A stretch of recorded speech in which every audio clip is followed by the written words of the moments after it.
কথা মতে এই ইতিম ছেলেটাকে তোমার খেজুর গাছটা দান করে দাও।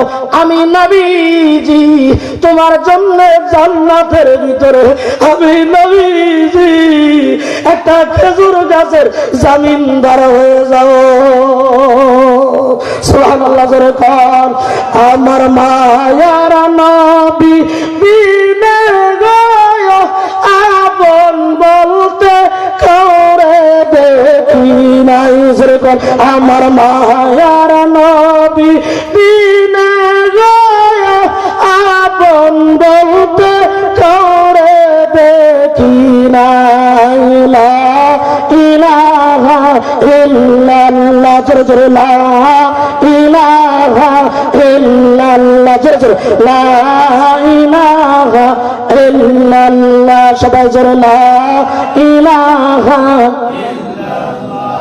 তোমায় কত ভালোবাসি ও গনরে মদিনা, জগতে নাই তোমার তুলনা।